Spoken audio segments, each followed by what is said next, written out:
Bio energetics का chapter हमने start किया हुआ है, जिसमें से हम फोटोसिंथेसिस को देख चुके हैं और सेलुलर रेस्पिरेशन का ओवरव्यू भी देख चुके हैं। तो आज हम पढ़ेंगे सेलुलर रेस्पिरेशन का रेस्पिरेशन का पहला जो स्टेप है ग्लाइकोलाइसिस।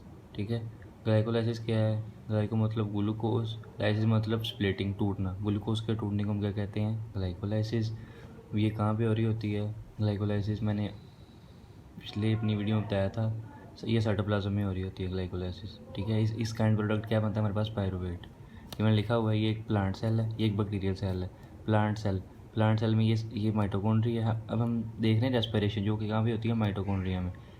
सेलुलर रेस्पिरेशन की जो पहला स्टेप है ना ग्लाइकोलाइसिस, वो माइटोकॉन्ड्रिया से बाहर हो रहा होता है साइटोप्लाज्म में। जो क्रेब्स साइकिल है और इलेक्ट्रॉन ट्रांसपोर्ट चेंजेस के 2 स्टेप्स हैं, वो माइटोकॉन्ड्रिया के अंदर हो रहे होते हैं। अब ये साइटोप्लाज्म में ग्लाइकोलाइसिस हो रही है, ये ग्लूकोज टूट रहा है पायरूवेट में। ये 6 कार्बन कंपाउंड है, पायरूवेट है 3 कार्बन कंपाउंड है, लेकिन इसके 2 मॉलिक्यूल बनते हैं। 6 कार्बन है ना, तो हमें 6 कार्बन ही चाहिए एंड पे, लेकिन ये 3 कार्बन का एक, 3 कार्बन का एक। ठीक है, ये होती प्लांट सेल की बात है। अब बैक्टीरियल सेल में क्या होगा? इसमें माइटोकॉन्ड्रिया तो होता नहीं है। ठीक है, ये एनारोबिक रेस्पिरेशन करता है, तो इसमें ग्लाइकोलाइसिस साइटोप्लाज्म में होगी और आगे जो फर्दर स्टेप हम वो नहीं होंगे, क्योंकि माइटोकॉन्ड्रिया ही नहीं है। क्रेब्स साइकिल कहाँ पे चलेगा? इलेक्ट्रॉन ट्रांसपोर्ट चेन कहाँ पे चलेगी? अब हम प्लांट की बात करें तो प्लांट में सुक्रोज होता है। अब सुक्रोज क्या होता है? ग्लूकोज और फ्रक्टोज ही होता है। अब सुक्रोज को हमने कन्वर्ट किया ग्लूकोज में एक एंजाइम की मदद से, जिसको हम कहते हैं इन्वर्टेज। हमारे पास क्या बना? ग्लूकोज और फ्रक्टोज। हम ग्लूकोज को यूज़ करेंगे, फ्रक्टोज को भी यूज़ कर सकते हैं, लेकिन हमारे कोर्स में ग्लूकोज है। अभी हम इस ग्लूकोज को यूज़ करेंगे और पायरूवेट बनाएंगे। अब वो पायरूवेट कहाँ जाएगा? क्रेब्स साइकिल में। फिर फर्दर जो इसका प्रोसेस है इलेक्ट्रॉन ट्रांसपोर्ट चेन, या उसको ETS भी कहते हैं, इलेक्ट्रॉन ट्रांसपोर्ट सिस्टम। हम देखेंगे ग्लाइकोलाइसिस के स्टेप्स, ये 10 स्टेप्स, ये हम बआसानी से याद कर लेंगे। ये हैं ग्लाइकोलाइसिस के स्टेप्स, जिसमें ग्लूकोज जाएगा पायरूवेट में। सबसे पहला स्टेप ग्लूकोज। मिसाल के तौर पर हम जिस तरह ये मैंने इसी में याद किया, मैं आपको वो तरीका समझाऊंगा। ग्लूकोज एक डिब्बा है, ठीक है। इस डिब्बे में हमने एक फॉस्फेट ऐड कर दिया, तो क्या बन गया? Glucose 6 phosphate. 6 फॉस्फेट मतलब 6 पोजीशन में फॉस्फेट ऐड हो गया। ठीक है, पहला स्टेप क्या है? ग्लूकोज गया ग्लूकोज 6 फॉस्फेट में। ग्लूकोज एक डब्बा था, एक डब्बे में मैंने फॉस्फेट डाल दिया, तो क्या बन गया? Glucose 6 phosphate. अब ये जो फॉस्फेट था ये किधर से आया? ये ATP से आया फॉस्फेट, ATP यूज़ हुआ, ADP बना। ठीक है, तो क्या बन गया हमारे पास? Glucose 6 phosphate. अब इसके लिए हमने एक एंजाइम यूज़ किया, जिसको हम कहते हैं हेक्सोकाइनेज। ये पहला स्टेप था। ठीक है, अब नेक्स्ट स्टेप क्या है? Glucose 6 phosphate. हमें इस डब्बे की शक्ल थोड़ी पसंद नहीं है, ये अच्छी नहीं लगी हमें। ठीक है, अब हमने इसको फ्रूट में कन्वर्ट करना है। फ्रूट में कन्वर्ट इसलिए करना है क्योंकि नेक्स्ट स्टेप का नाम है फ्रुक्टोज, जो कि फ्रूट से मिल रहा है। तो इसको हमने कन्वर्ट किया फ्रूट में। ये फॉस्फेट तो लगी रहेगी, 6 फॉस्फेट, जो हमारे पास 6 फॉस्फेट है ऊपर, तो कन्वर्ट किया। इसको कन्वर्ट करने के लिए एक एंजाइम यूज़ हुआ, जिसको हम कहते हैं इन्वर्टेज। लेकिन ज़्यादा इंपॉर्टेंट एंजाइम सिर्फ यही है कि पहले स्टेप में जब ग्लूकोज जाता है ग्लूकोज 6 फॉस्फेट में, तो कौन सी एंजाइम यूज़ होती है? हेक्सोकाइनेज। ये इंपॉर्टेंट है। अब हमारे पास आ गया फ्रक्टोज 6 फॉस्फेट। फिर फ्रूट है ना, हम फ्रूट को काटना चाहते हैं। फ्रूट को काटा, इसके लिए हमने एक और फॉस्फेट ऐड किया। ठीक है, वो फॉस्फेट कहाँ से आएगा? जैसे ऊपर फॉस्फेट आया था ATP से, ये भी ATP गया, ADP में ATP यूज़ किया हमने। ADP में गया तो फॉस्फेट यूज़ हुआ, तो हमारे पास क्या बन गया? Fructose 1,6 bis phosphate.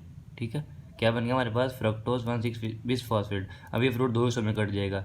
ये 6 कार्बन था ना फ्रक्टोज, अब ये 3 कार्बन वाले 2 कंपाउंड में जाएगा, जिसको हम ट्राइओस फॉस्फेट कहते हैं। ये भी 3 कार्बन होंगे ना दोनों, तो ट्राइओस फॉस्फेट आएंगे ट्राइओस फॉस्फेट में। ये मैंने जर्नल बताया। ठीक, फ्रक्टोज 1,6 बिस फॉस्फेट के टूटने से बना एक हमारे पास एल्डिहाइड, एक बना कीटोन, ग्लाइसिल एल्डिहाइड 3 फॉस्फेट और डाइहाइड्रोक्सी एसीटोन फॉस्फेट। ठीक है, ये दोनों आइसोमर्स हैं, ये दोनों इंटरकन्वर्टेबल हैं। मतलब इसको अगर हम यूज़ करेंगे ना, अगर हम इसको लेके चलेंगे तो दोबारा ये इसमें आ जाएगा, फिर हम इसको लेके चलेंगे। आइसोमर्स है ना ये।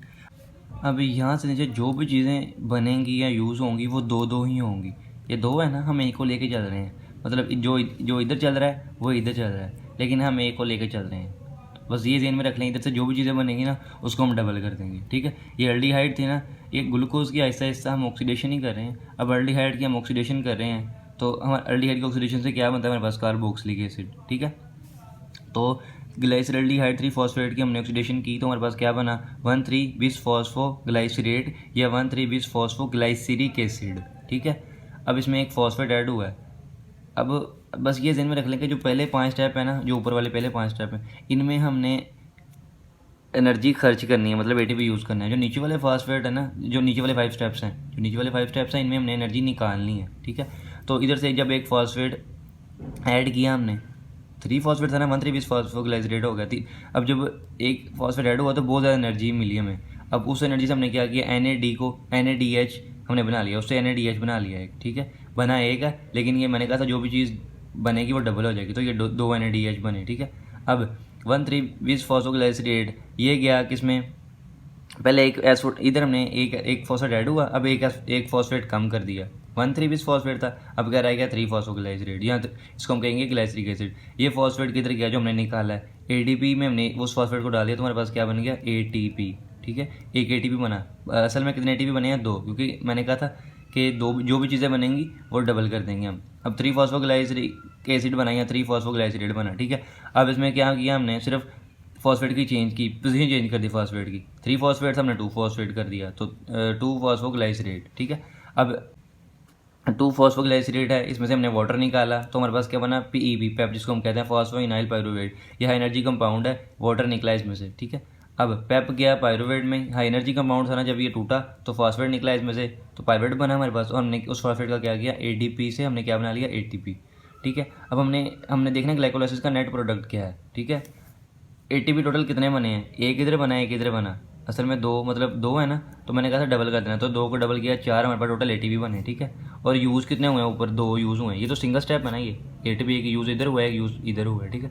तो 2 ATP बने हैं, 2 ATP यूज़ हुए हैं, 4 बने हैं, तो 4 में से 2 निकाले, 2 नेट ATP हमारे पास बने हैं 2, और NADH कितने बने हैं 2, नज़र एक आ रहा है, लेकिन स्टेप्स मैंने कहा था इधर 5 के बाद हमने चीज़ों को डबल कर देना है, तो 2 NADH पोस्ट NHDH2 कह लें या NADH कह लें। तो ग्लाइकोलाइसिस का नेट गेन है हमारे पास ATP है 2 ATP, और जो NADH है वो 2 NADH2 है, या NADH कह लेंगे NADH2।